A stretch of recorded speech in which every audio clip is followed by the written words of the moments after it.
விருச்சிக ராசி அன்பர்கள், உங்களுக்கு இந்த குரு பயிற்சி எப்படி இருக்குது? முதல்ல விருச்சிகம் பாருங்கள், எல்லாருமே பயங்கரமாக டென்ஷன் ஆகுறீங்க. டென்ஷன் ஆகிறதுக்கு காரணம் என்ன? ஜோதிடர்களே. நிறைய ஜோதிடர்கள் பார்த்திங்கன்னா, காலபுருஷனுக்கே 8ஆம் பாவம் விருச்சிகம். உண்மைதான், காலபுருஷனுக்கே 8ஆம் பாவம் விருச்சிகம் தான். நோய்வாய்ப்படாத விருச்சிகமே கிடையாது, துரோகத்தை சந்திக்காத விருச்சிகமே கிடையாது, ஏமாறாத விருச்சிகமே கிடையாது அப்படின்ற மாதிரி சொன்னால் நாங்களாம் என்ன பண்ணிட்டோம் அப்படி சிலர் ஃபோன் பண்ணியே கேட்பாங்க என்கிட்ட. நான் சொல்லுவேன், எம்மா நான் சொல்கிறேன் அம்மா அந்த மாதிரி ஏதாவது வார்த்தை நான் சொல்கிறது இல்லையம்மா. நான் எப்போயுமே விருச்சிகத்தை பற்றி ஒரு எந்த விதமான நெகட்டிவும் சொல்ல மாட்டேன். ரீசன் என்ன அப்படின்னா, என் குழந்தையே விருச்சிகம்.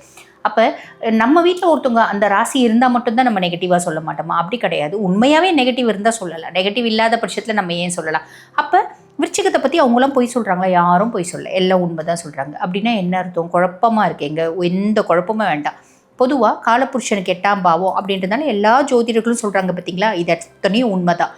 இருந்தாலும் என்னை பொறுத்த வரைக்கும் நான் என்ன சொல்லுவேன் அப்படின்னா, விருச்சிகம் ஏமாறணும், விருச்சிகம் துரோகத்தை சந்திக்கணும், விருச்சிகம் கஷ்டப்படணும், விருச்சிகத்துக்கு ஹெல்த் இஷ்யூஸ் வரணும்.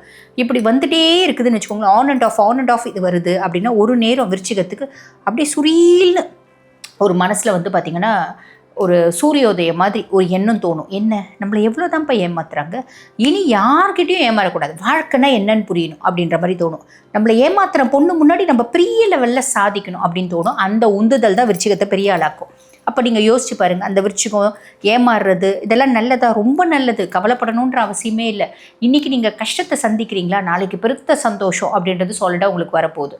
பொதுவாக ஆங்கிலத்தில் ஒரு விஷயம் சொல்லுவாங்க, என்ன அப்படின்னா, when life is going tough, tough is going out of a life அப்படிம்பாங்க. அந்த டஃப் நம்ம வாழ்க்கையை விட்டு வெளியே போகுது அப்படின்னு அர்த்தம். ஆக உங்கள் டஃப் உங்கள் வாழ்க்கையை விட்டு வெளியே போக போகுது. கவலைப்படாதீங்க. விருச்சிகம் எப்போ யார் பக்கம் வந்தாலும் நாங்கள் நல்லா இல்லைங்க நல்லா இல்லைங்க நல்லா இல்லைங்க அப்படின்னு தான் சொல்கிறீங்க. நீங்கள் எவ்வளோக்கு எவ்வளோ நல்லா இல்லைன்னு சொல்கிறீங்க, அவ்வளோக்கு அவ்வளோ சூப்பராக இருக்குங்க அப்படின்னு சொல்லக்கூடிய காலமும் சாலிடாக வரும். அப்போ நல்லா இல்லைன்னு சொல்கிறதும் நல்லதுக்கு தான். Don't worry. மொதல் விஷயம், இப்போ பார்த்தீங்கன்னா சனி பகவானே உங்களுக்கு பஞ்சம சனியாக இருக்காருங்க. உங்களோட பஞ்சங்களை எல்லாம் போக்கக்கூடிய பொசிஷனில் சனியே இருக்கார். சனி உங்களுக்கு எல்லா விதத்துலையும் சப்போர்ட்டிவாக இருக்க போகிறார். சனி கொடுக்க எவர் தடுப்பார்? அதுக்கேற்ற மாதிரி சனி உங்களுக்கு நிறைய நல்லது கொடுக்க போகிறார். ஸோ அது ஒரு பெரிய பெரிய பெரிய பெரிய ப்ளஸ் அப்படின்னு சொல்லலாம். அதுக்கப்புறம் இப்போ குரு பகவான் பார்த்திங்கன்னா, கடந்த வருடத்தில் குருனால தான் நீங்கள் ரொம்ப கஷ்டப்பட்டீங்க. நிறைய விருச்சிகம் துரோகத்தை சந்திச்சிங்க. அதே மாதிரி பார்த்திங்கன்னா அசிங்கம், அவமானம், அவப்பேறு, செய்யாத தப்புக்கு நம்மளை பார்த்திங்கன்னா டார்கெட் பண்ணாங்க. அதே மாதிரி இத்தினூண்டு தாங்க நான் செஞ்சேன், கண்ணு மூக்கு காது வாயிலாம் வச்சு என்னை ஒரு பெரிய வில்லி ரேஞ்சுக்கு பண்ணிட்டேன், அப்படியும் விருச்சிகம் நிறைய அனுபவிச்சது. புரியுதுங்களா? அதே மாதிரி ஒரு ஹிடன் ரிலேஷன்ஷிப்பில் மாட்டிட்டு அந்த ரிலேஷன்ஷிப்னால அசிங்கப்பட்டது, சின்ன சின்ன கண்டங்கள், விபத்துகள், நோய்வாய்ப்பட்டது எல்லாமே நீங்கள் சந்திச்சிங்க. யாருனால? குரு பகவானால தான். குரு பகவான் அஷ்டமத்து குருவாக இருந்து உங்கள் வாழ்க்கையில் ஒரு அப்படியே புரட்டி போட்டார்.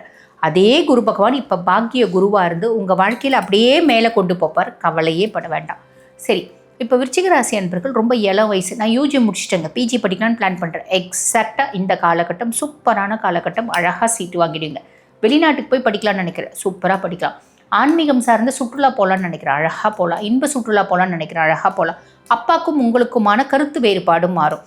அப்பாவுக்கு உடல் சார்ந்த உபாதைகள் இருந்துச்சு அப்படின்னா அதில் பெருத்த இம்ப்ரூவ்மெண்ட் அப்படின்றது ஒரு உங்களால் உங்கள் அப்பாவுக்கு மதிப்பு, மரியாதை, கௌரவம், அந்தஸ்து எல்லாமே சாலிடாக நடக்க போகுது. அதுக்கும் மேலே குரு பகவானோட பார்வை 1, 3, 5 பார்க்குறாரு, உங்கள் சுயஸ்தானத்தை பார்க்குறாரு. விருச்சிகம் எப்பயுமே இன்றைக்கி ஒரு விஷயத்தை ரொம்ப ஸ்ட்ராங்காக முடிப்பணும். ரொம்ப சின்ன வயசு பிள்ளைங்க, கொஞ்சம் மத்தியம வயசு பக்குவப்பட்டிருப்பாங்க, மிடில் ஏஜ் பர்சன்ஸ், ரொம்ப சின்ன வயசு பிள்ளைங்கன்னா இன்றைக்கி சூப்பராக ஒரு விஷயத்தை முடிப்போம், நான் இது செஞ்சே முடிச்சுடுவேன் அப்படின்ற மாதிரி ஸ்ட்ராங்காக சொல்லுவேன். நாளைக்கு கேட்டு அம்மா கேட்பாங்க, ஏற்கனவே நேற்று அந்த பக்கில் 10 பேஜ் படிக்கிறேன்னு சொன்னியே, படிச்சியா நீ அப்படின்னு. அது நேற்று, இது இன்னைக்கு அப்படிங்கும். அந்த மாதிரி ஒரு விஷயத்தை ரொம்ப ஸ்ட்ராங்காக முடிவு பண்ணிட்டு டக்குன்னு மாற்றிப்பாங்க. அப்படிப்பட்ட விருச்சிகம் இப்போ குருனோட பார்வை அவங்க சுயஸ்தானத்தில் இருக்கனால தீர்க்கமான முடிவு, பக்காவான ஃபோக்கஸ், என்ன அவங்க நினைக்கிறாங்களோ அதுவாக மாறுவாங்க அப்படின்றது நிதர்சன உண்மை. முயற்சி ஸ்தானத்தை குரு பார்க்குறார். இது வரைக்கும் எனக்கு பெருசாக முயற்சி இல்லைங்க. இப்போ நீங்கள் கொஞ்சம் முயற்சி பண்ணிங்களான்னா கூட, நீங்கள் எந்த விஷயத்துக்காக முயற்சி பண்ணுறீங்களோ அந்த விஷயம் பார்த்திங்கன்னா சக்ஸஸ் ஆகும். பெரிய ப்ளஸ். 5ஆம் பாவத்தை பார்க்குறாரு. இது வரைக்கும் குழந்தை இல்லை, வைத்தியம் ஏகப்பட்டது பண்ணிகிட்ருக்கோம். நாங்கள் 4-5 முறை ஐவிஎஃப் பண்ணிட்டோங்க. பெருசாக எங்களுக்கு ஒரு குழந்தை பிராப்தமே இல்லை. இப்போ நாங்கள் எந்த விதமான வைத்திய முறைகளும் கையாளவே இல்லை, தானாக கரு கூட்டிடுச்சுங்க அப்படின்னு சொல்லக்கூடிய அமைப்பு. அதே மாதிரி பூர்வீகத்தில் சொத்து பத்து வீடு வாசல் இருக்குது அப்படின்னா நமக்கு சேரக்கூடிய அமைப்பு.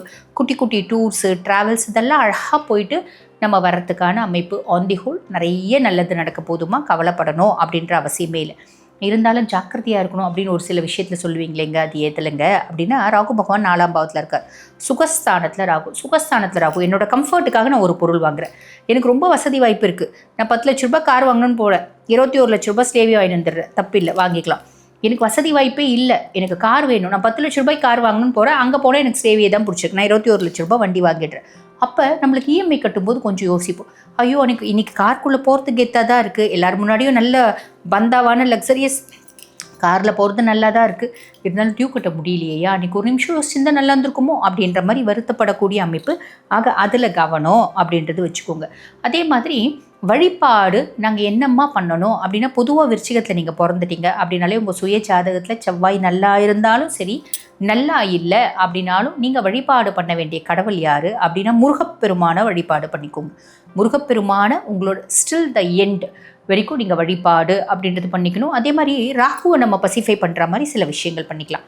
ராகுவை பசிஃபை பண்ணுற மாதிரி என்ன பண்ணலாம், வீட்டு பக்கத்தில் காளி கோயில் இருக்குது. காளின்னா காமாட்சி, மீனாட்சி, விசாலாட்சி கிடையாது, காளி, மாதா காளி கோயில் இருக்குது அப்படின்னா ஒரு பான் வாங்கிட்டு போய் மாதா காளி பீடா கடை நிறைய இருக்குது, ஒரு பான் வாங்கிட்டு போய் தாயாருக்கு வச்சு நீங்கள் வழிபாடு பண்ணிட்டு வரீங்க அப்படின்போது நிறைய நல்லது நடக்கும்.